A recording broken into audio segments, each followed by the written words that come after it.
Dan Adnil, kita kali ini udah ada pemateri-pemateri hebat ya. Betul banget Teh. Nah, kita ini akan melihat ataupun perspektif ataupun pendapat dari sudut pandang alumni dan mahasiswa berprestasi. Betul, nah, beberapa narasumber sudah hadir di tengah-tengah kita. Boleh kita sapa dulu. Yang pertama ada Pak Deden Purbaya. Selamat siang Pak. Ya, selamat siang. Iya, selanjutnya ada Ibu Dede Cahyati. Selamat siang Bu.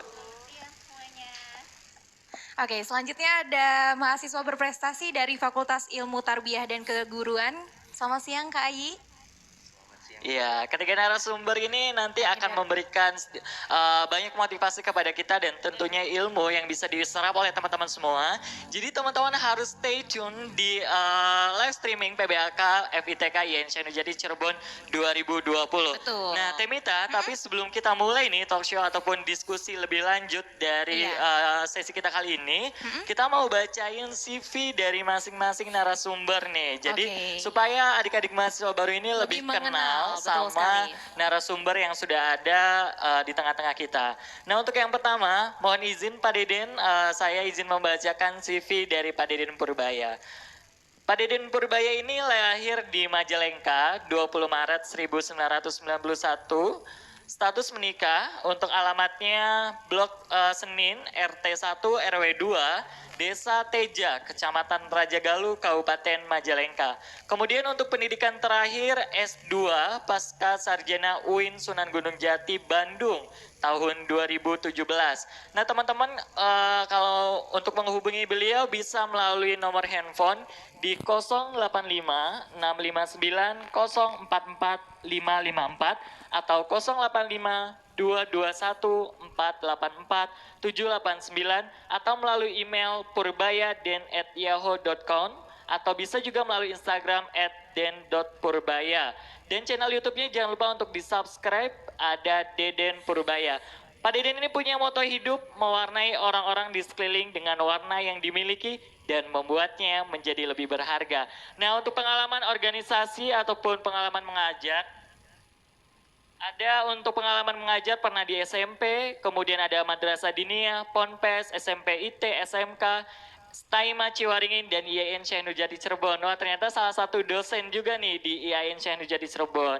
Kemudian pelatihan dan pengalaman juga pernah pelatihan dan pendampingan pembentukan koperasi untuk pesantren di Jawa Barat. Kemudian juga ada peningkatan mutu sumber daya manusia. Kemudian ada seminar revitalisasi pembelajaran digital berbasis IT di Jawa Barat, training of trainer anti radikalisme kepada santri, seminar internship, kemudian pelopor eduwisata kebun anggur Brazil, kemudian pendiri saung dan perpustakaan inspiratif, dan sebagai tutor pendidikan karakter bagi mahasiswa.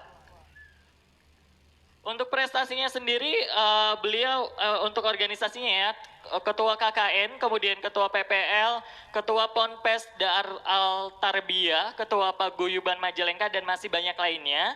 Kemudian untuk pengalaman ataupun prestasinya, beliau sebagai juara 1 Pemuda Pelopor Jawa Barat tahun 2020, bidang pengolahan sumber daya alam, lingkungan, dan pariwisata, pelopor eduwisata kebun anggur Brazil, pendiri saung dan perpustakaan inspiratif, pemateri seminar PKM online dengan tema motivasi pembelajaran pasca COVID-19, dan masih banyak lagi dari prestasi ataupun pengalaman yang diraih oleh Pak Deden Purbaya.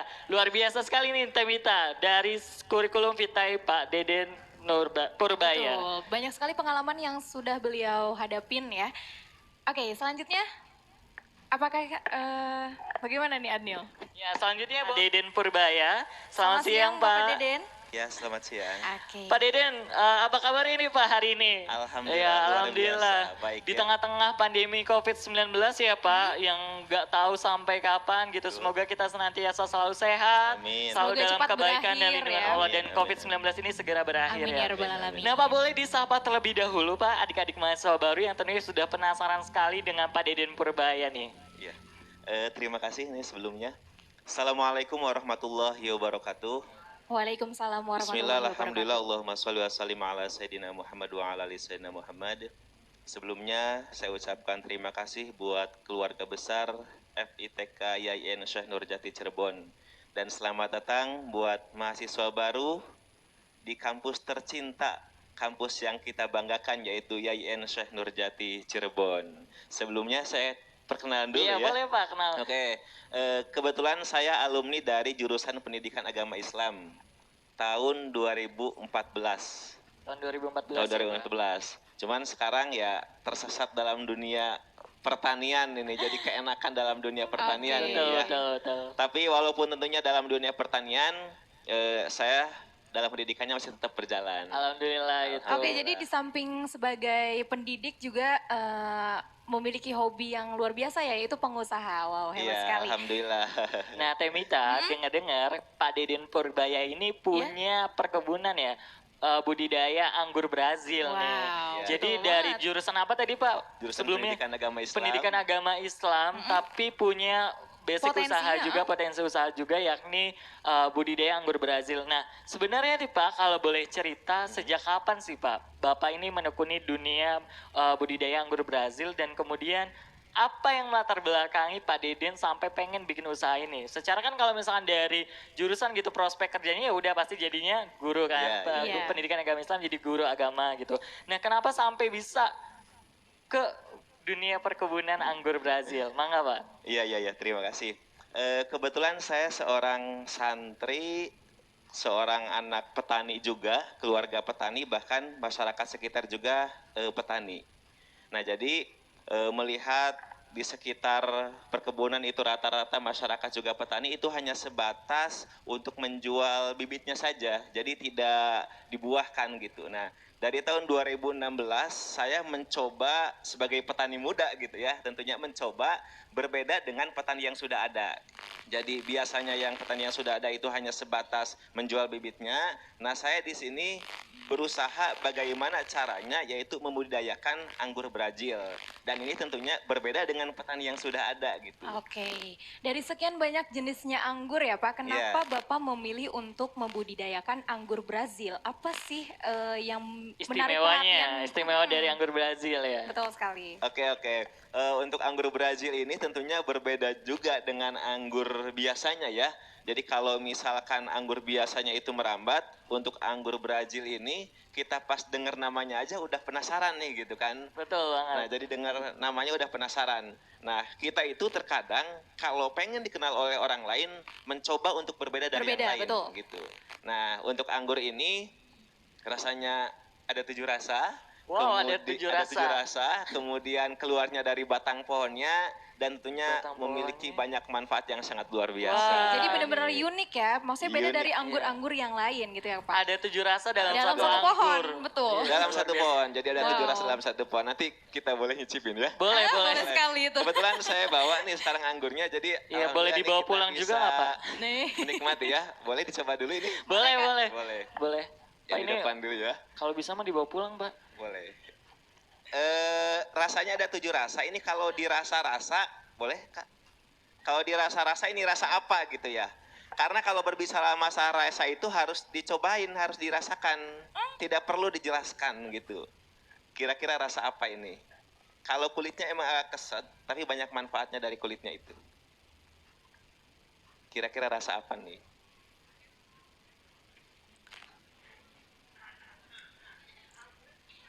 Yang di rumah? Ini mohon maaf ya. Iya ini mohon maaf ya. Jadi Ini ada rasa, ada anggur-anggurnya. Nggak salah dong saya bener ya. Temita, kan anggur. Masa nggak ada Tapi rasa ini ada anggurnya? kayak jambu-jambunya juga. Oke. Iya, betul, betul. Kan? Ya, Kayak Yang iya. di bagian mau ke batang itu. rasanya tuh bukan anggur. Iri ya kali ya. Oke, Oh oke, ya. oke. Jadi emang ada 7 rasa Kak. Jadi ini rasanya itu, jadi dari keluarnya bunga sampai ke hitam itu kurang lebih 25 hari. Nah, ketika udah 25 hari, nanti hari ke-26 itu rasa jambu biji, kemudian ke-27 manggis, kemudian leci, sirsak, sampai rasa anggur Brazilnya. Nah, Oh, berarti- ketika berbicara masalah rasa harus dicobain. Nggak percaya, beneran 7 rasa, serius beneran. 7 rasa. Kalau nggak percaya boleh nanti tentang anggur Brazil banyak kok di channel Deden Purbaya. Gitu. Iya. Tinggal Oke, berarti satu buah memiliki berbagai satu pohon. buah. Satu Satu pohon. pohon. Oh iya, 7 satu rasa. pohon, betul. Iya. Wow, luar biasa sekali sih dari rasanya. Iya. Saya merasakan sensasi yang berbeda. Iya luar biasa ya, beda banget dong sama Iya. anggur-anggur yang dari pada umumnya gitu. Nah Pak, berbicara tentang ini Pak, usaha, pasti kan Bapak punya tujuan nih awalnya. Tujuannya sebenarnya apa sih Bapak itu untuk sampai terjun ke dunia usaha budidaya ini gitu?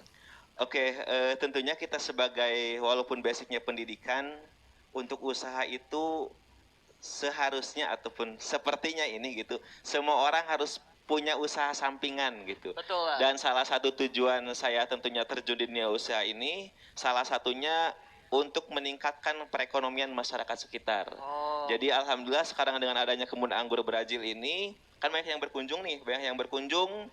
Bukan hanya dari Indonesia tentunya, alhamdulillah udah ada petani dari Jerman pun yang sudah datang ke kebun anggur Brazil. Wow. Sekarang tinggal rekan-rekan keluarga Yayan Luar Oke biasa siap, sekali. nanti Mita sama Adil meluncur ke sana ya Pak? Boleh deh. Pak kalau kita ke sana dikasih nggak Pak? Gimana? Iya dikasih Dikasih dong. nggak kalau kita ke sana? Dikasih ini.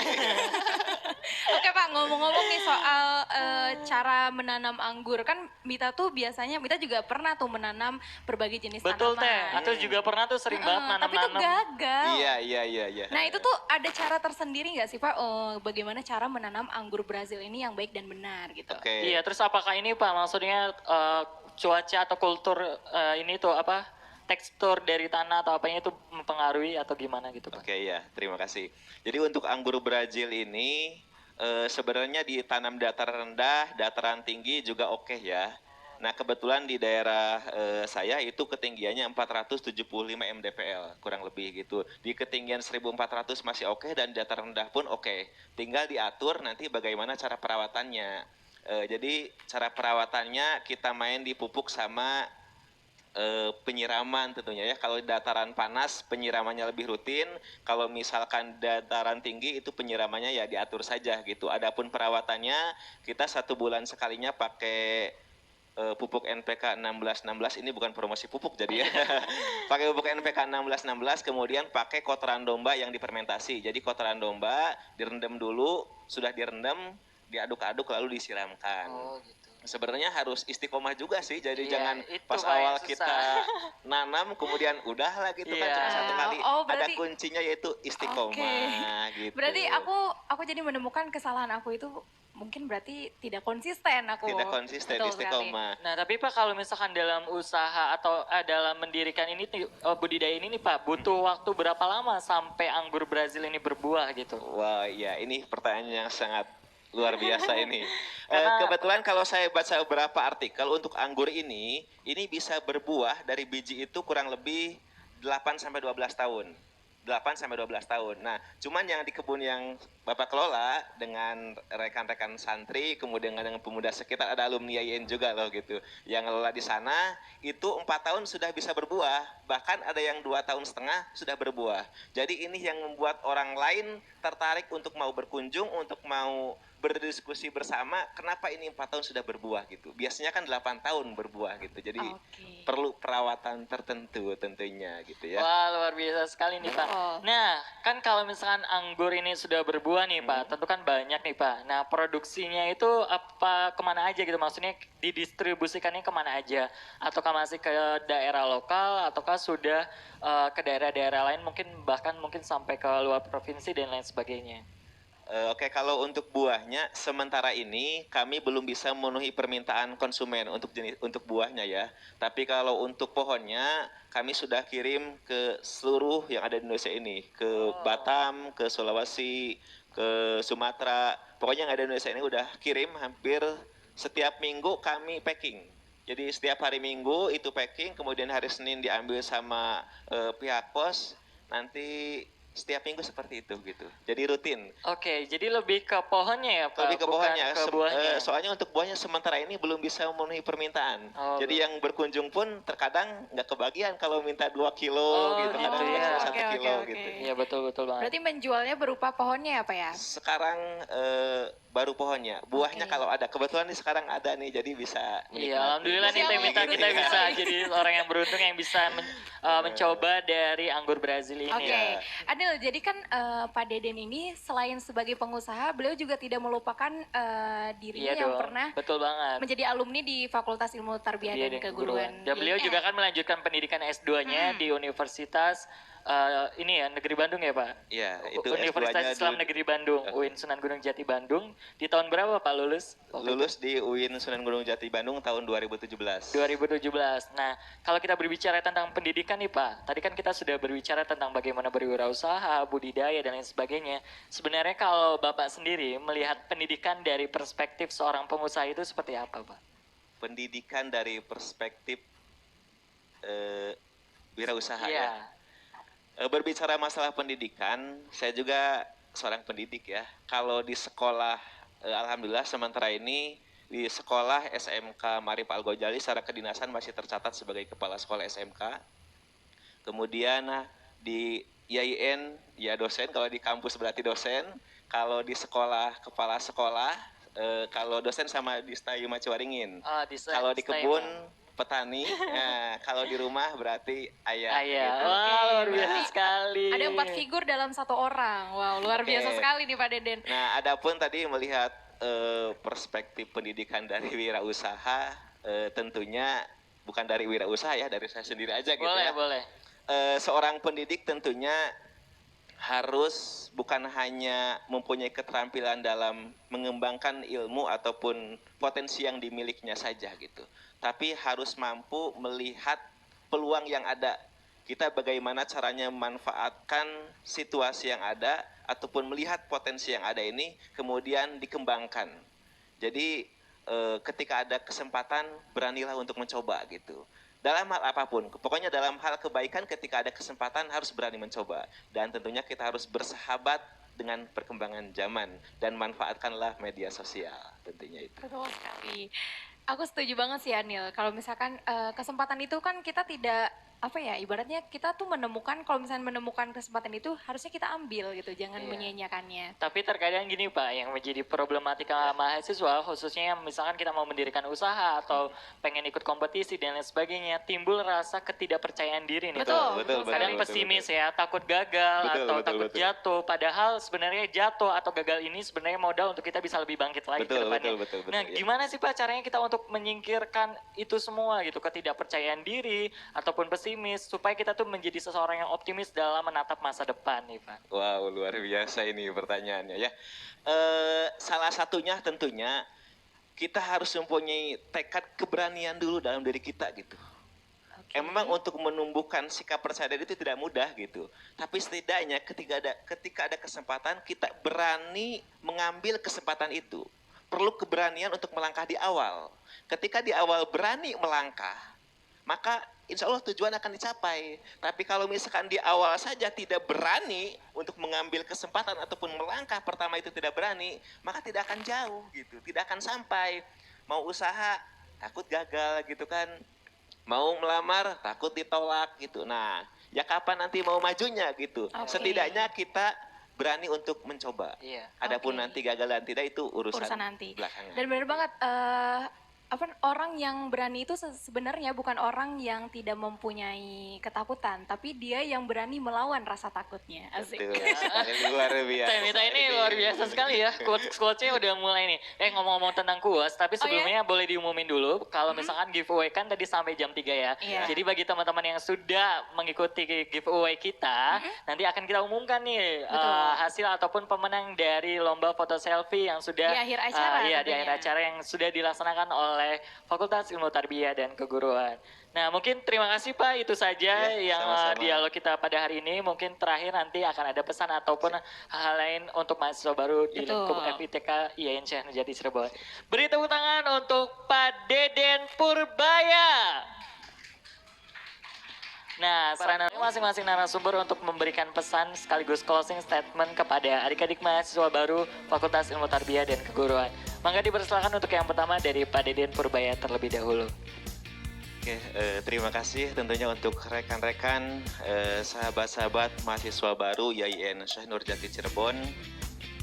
Ketika ada kesempatan dimanapun berada bersama siapapun, tentunya ambillah kesempatan itu. Kesempatan itu tidak datang 2 kali. Dan tentunya berharap keberadaan kita, keberadaan saya gitu ya. Saya itu berarti rekan-rekan semua mahasiswa IAIN Syekh Nurjati Cirebon dimanapun berada, bersama siapapun, itu terasakan manfaatnya untuk orang lain. Sebagaimana kita ketahui bahwa sebaik-baik orang ialah yang bermanfaat untuk orang lain. Nah, mudah-mudahan keberadaan kita sebagai salah satu mahasiswa YAIN Syekh Nurjati Cirebon nanti setelah lulus kapanpun dimanapun bersama siapapun bisa memberikan kemanfaatan untuk orang lain, khususnya untuk orang tua kita, keluarga kita, masyarakat sekitar, bahkan negeri yang kita cintai ini. Terima kasih. Luar biasa sekali Pak Deden Purbaya, terima kasih untuk motivasi dan closing statement-nya. Selanjutnya